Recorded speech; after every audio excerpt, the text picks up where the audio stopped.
Assalamualaikum warahmatullahi wabarakatuh. Kami dari kelompok 7 akan mempresentasikan tugas UTS mata kuliah Sosiolinguistik berupa progres penelitian yang berjudul Alih Kode dan Campur Kode dalam tuturan mahasiswa BIPA level 2, kajian Sosiolinguistik. Perkenalkan anggota kelompok kami, yang pertama ada Farija Ulinuha dengan 3 digit NIM terakhir 082, yang kedua ada Baitil Izzati Turi dengan 3 digit NIM terakhir 083, yang ketiga ada Anggun Dwi dengan 3 digit NIM terakhir 084, yang keempat ada Ismi Nazwa dengan 3 digit NIM terakhir 093. Yang terakhir ada Silviawati dengan 3 digit NIM terakhir 104. Yang akan kami paparkan meliputi latar belakang, rumusan masalah, kerangka teori, metode penelitian, progres penelitian, kendala dan solusi, serta rencana tindak lanjut. Baik, untuk selanjutnya langsung masuk ke pemaparan materi kepada teman saya yang bertugas, disilakan. Oke, yang pertama yaitu ada latar belakang. Nah, pada latar belakang penelitian kami yaitu pembelajaran bahasa Indonesia bagi penutur asing atau yang biasa sering kita sebut BIPA, khususnya pada level 2 itu menuntut mahasiswa untuk mulai aktif berkomunikasi menggunakan bahasa Indonesia dalam berbagai situasi sederhana. Namun, pada tahap ini, penguasaan kosakata dan struktur bahasa mahasiswa masih terbatas, sehingga mereka sering mengalami kesulitan dalam menyampaikan maksud secara tepat dan lancar. Kondisi tersebut mendorong mahasiswa untuk menggunakan strategi komunikasi tertentu, salah satunya yaitu alih kode dan campur kode.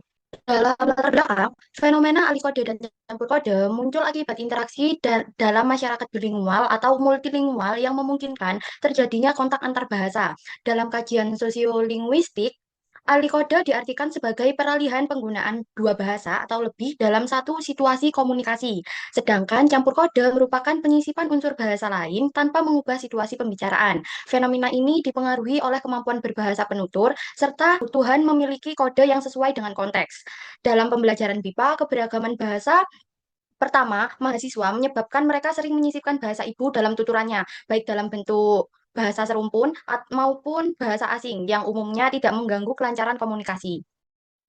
Selanjutnya, dalam rumusan masalah artikel penelitian kami ada 4 rumusan yang kami ambil. Yang pertama ada bagaimana bentuk alih kode dan campur kode yang muncul dalam tuturan langsung mahasiswa BIPA level 2 dalam Universitas Negeri Surabaya. Yang kedua, bagaimana klasifikasi alih kode, intersentensial dan intrasentensial, serta campur kode inner atau outer dalam tuturan mahasiswa BIPA level 2 di UNESA. Yang ketiga, apa saja faktor sosiolinguistik yang melatar belakangi terjadinya alih kode dan campur kode pada mahasiswa BIPA level 2. Dan yang terakhir, bagaimana fungsi komunikatif serta peran alih kode dan campur kode dalam pembentukan variasi antar bahasa mahasiswa BIPA level 2.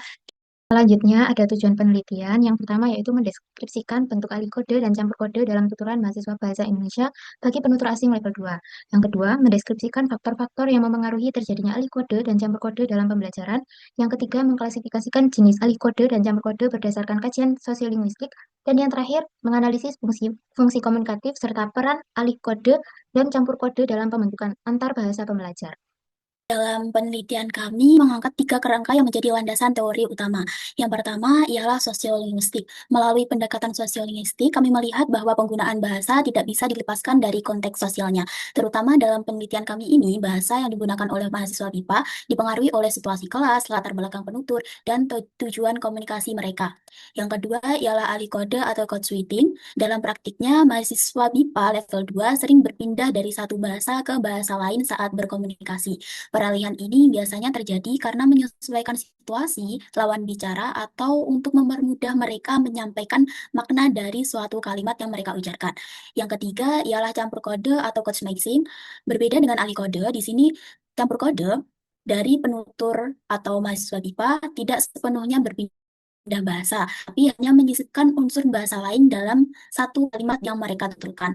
Selanjutnya ialah metode penelitian yang kami gunakan. Jadi penelitian ini itu menggunakan pendekatan kualitatif deskriptif untuk mengkaji fenomena alih kode dan campur kode pada tuturan mahasiswa BIPA level 2, khususnya di Universitas Negeri Surabaya.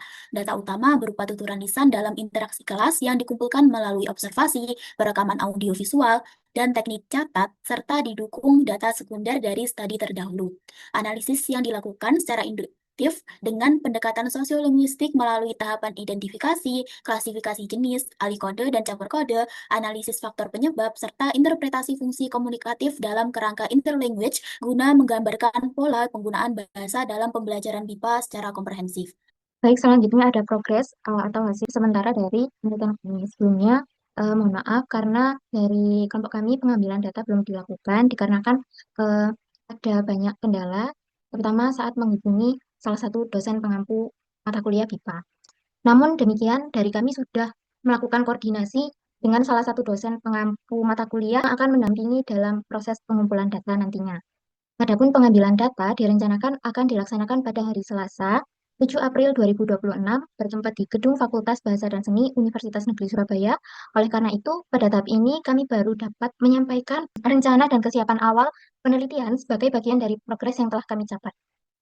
Kendala dan solusi. Kendalanya seperti yang sudah disinggung oleh teman saya tadi, salah satu kendala utama kami yaitu kami belum mendapatkan datanya dalam proses penyusunan artikel ini. Belum tersedia data penelitian yang bersumber dari peserta dari mahasiswa BIPA.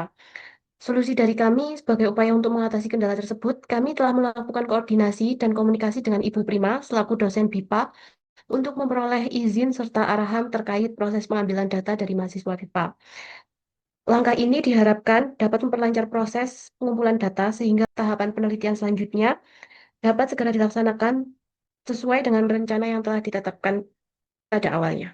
Untuk rencana tindak lanjut, yaitu penelitian ini akan dilanjutkan dengan proses pengambilan data tuturan mahasiswa BIPA level 2 di Universitas Negeri Surabaya yang direncanakan pada hari Selasa 7 April 2026 dengan pendampingan dosen. Berikutnya adalah melakukan validasi sumber data dan mentranskripsikan tuturan yang telah dikumpulkan. Kemudian data tersebut akan diklasifikasikan ke dalam bentuk alih kode dan campur kode sesuai dengan fokus penelitian. Data akan dianalisis menggunakan kajian sosiolinguistik untuk mengetahui bentuk, klasifikasi, serta faktor yang melatar belakanginya. Kemudian hasil analisis ini akan disusun secara sistematis dalam bagian hasil dan pembahasan pada artikel ilmiah. Demikian UTS mata kuliah linguistik berupa progres penelitian dari kelompok kami. Wassalamualaikum warahmatullahi wabarakatuh.